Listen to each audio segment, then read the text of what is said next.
Hey everybody, what's going on? Welcome back to another video from JM Motors Unlimited. Today I'm going to be showing y'all how to change the front wheel bearings on a 1981 Honda 185S, and this will be exactly the same for any year 185S except for 83, I believe, had shock forks. So basically the same, a little bit different to take the wheel off, but you can figure it out if you know the basic way to do it. But this is also going to be, I'm not exactly positive if it's exactly the same, but it'll be really similar for a 110, a 125, or a 70. I'm pretty sure. Maybe a 90. I've never seen one of those in person. But it should be the same, or pretty close to the same for all those bikes. So I've got my 1981 185S up in here, and I got it blocked up to get the front wheel off the ground, and have some bearings here. They're not new, they're used bearings out of this parts bike, and those are good. The ones in here are shot, so I'm just gonna put the good ones in here and save myself from having to buy some. But you can't get OEM ones anymore, but I think you can still get a couple brands. I know you can get all balls, but those are what's in it, and they didn't even last a year. So I'm gonna try to find some other ones. I found some on G&H Discount ATV Supply, and I was gonna buy those, and then I found these, but they were a little bit cheaper than the all balls I found, but I'm not positive what brand they are. But I'm gonna go ahead and start taking it off. You just gotta take the axle bolt out, slide the wheel off, and knock the bearings out and press the new ones in, and you're good to go. So this front axle is not like modern axles. It's got a Carter key and a nut on both sides.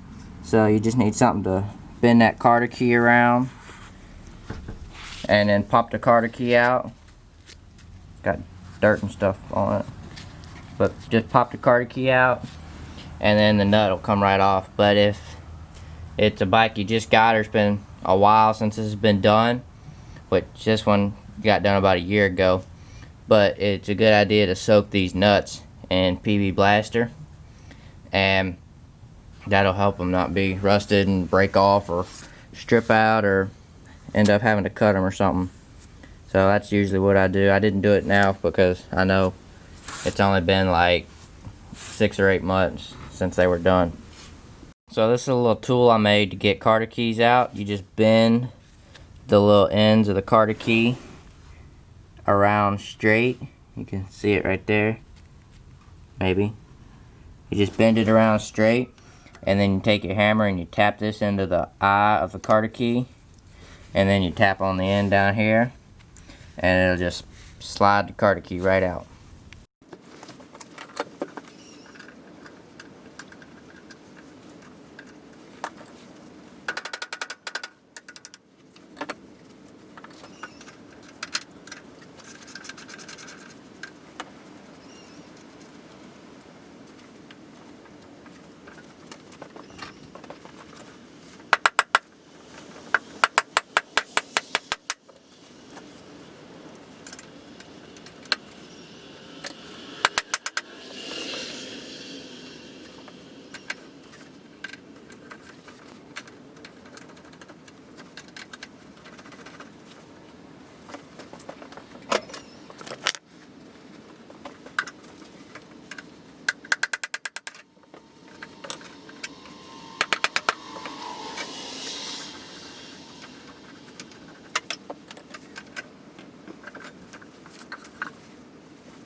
So once you get it off the bike, you can see how easy it was, but I want to say you want to be sure to be super extra careful about tapping on the end of this axle, because if you hit it too hard, it'll mushroom the end of that axle, and then you'll have to get a die or a thread file and put new threads on it, and that's a pain, and it's hard to find the right size die, and it's hard to do with a thread file. But that's why I was using the rubber mallet, because that won't mess it up. And when I got the punch, I was tapping on it real lightly, and I only tapped it a couple times. So you want to be careful about that, just to not mess up the end of your axle. But if you ever do have to tap on something like this, a good idea is, if you got a castle nut, to take and turn your castle nut around, put the castle nut on backwards, and run the back of the castle nut right at the end of your threads, and then you'll be hitting the castle nut and the axle, and it won't mess it up. It'll take a lot more to mess it up. But if you just got a regular nut, just thread it to the end. But with a castle nut, it's... So they make super nice little seal pullers. You just put it in there and pop it out. I don't have one, so I got to use a claw hammer. I'm looking into getting one though. But just pop it out like that, and it's still got grease in it from the last time I did it, so that's really good. I'm gonna turn it over, do the other side.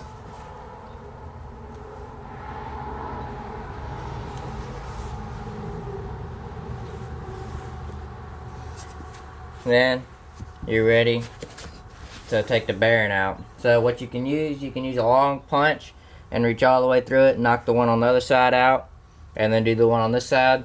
But I got a slide hammer, so I'm gonna use it. So I got this slide hammer bearing puller, and it comes with these little collets. This is a 15mm collet, and it fits this bearing perfect.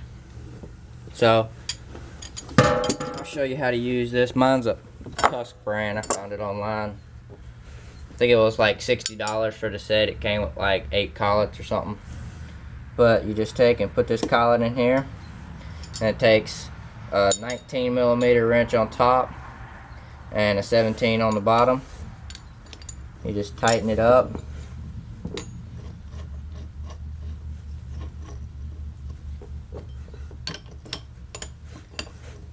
In this bearing, and it expands, and then you can pop it right out.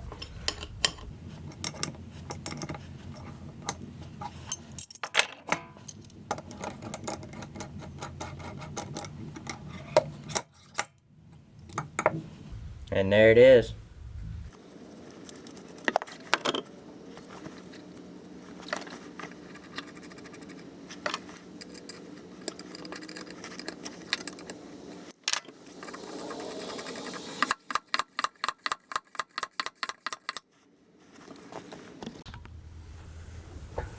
So I put a little bit of grease in this hub, got the bearing, and it doesn't matter which side you put these bearings on.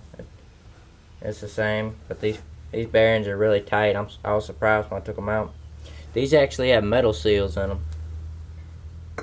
But I'm just gonna set that right there.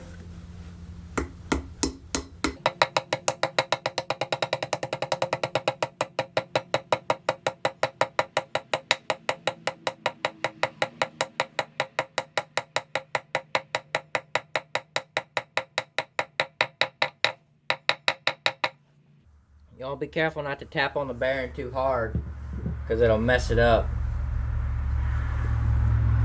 So, get the bearing in.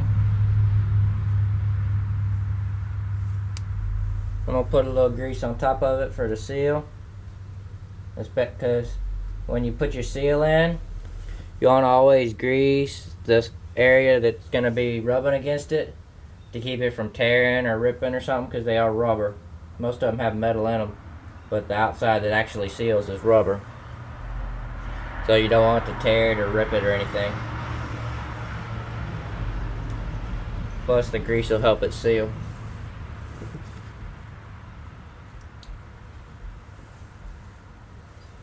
You want to especially be careful with your seals to not tap them too hard, especially with a used one like this.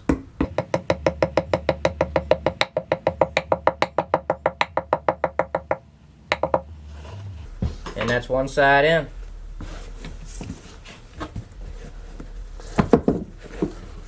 So one thing you want to be extra careful of and not forget when you're doing this. Don't forget to put your spacer in, because I forgot to put the spacer in and put the other bearing in, and you got to pull your bearing out to put the spacer in. So that's really important. Just drop your spacer right down in there. Then I'm going to take a little grease and put it in here. Because when you grease this before you put your bearing in, it makes it like 100 times easier to take that bearing out whenever it's wore out. It doesn't seem like it would make a difference, but it makes a huge difference.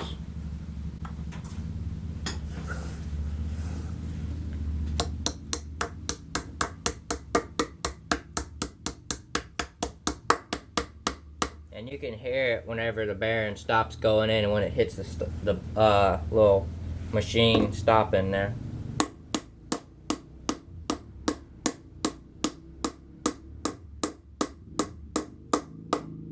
And that's it.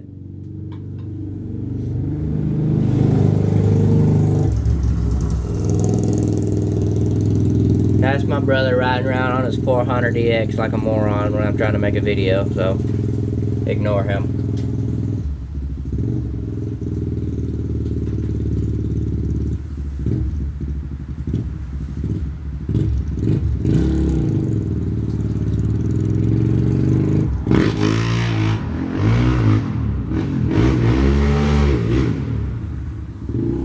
So I got my other seal.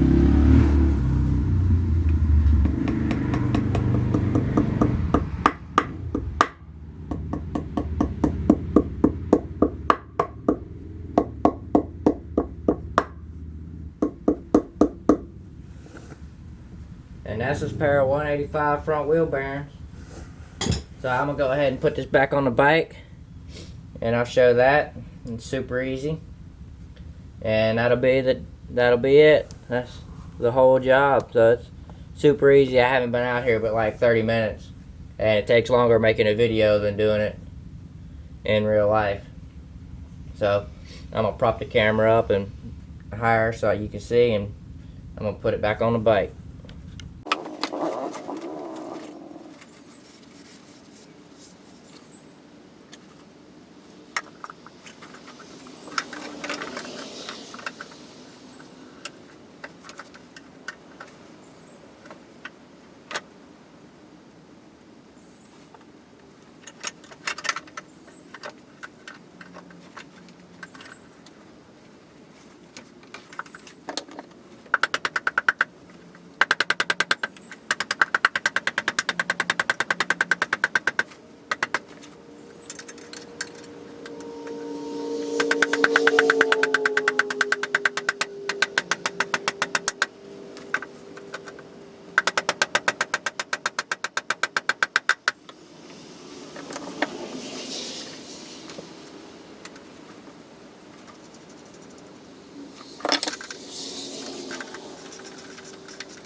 So there you go. Hope this video was helpful to you. Got it back on. Put the Carter key in. It was super easy. But you can do it really easy with a couple blocks to pick it up with. It'd be a lot easier if you had like a chain fall or something. Some way to pick it up from the top. I'm not set up for that in my shop. But I just got these bricks I set it on. But super easy, just pick it up on some bricks, slide it out, change the bearings, and put it back on. So, hope this video was helpful to you. If it was, leave a comment if you have any questions, and give it a thumbs up if it was helpful to you. And if it wasn't helpful to you, and you didn't like it, please leave me a comment and let me know why, so I can improve my videos. Or if you see any way I can improve my videos, leave me a comment and let me know. So, thanks for watching. You can subscribe for more videos like this and hit the little notification bell. So, Oh, also you can go check out JM Motors Unlimited on Facebook and Instagram. So, thanks for watching. Hope you enjoyed.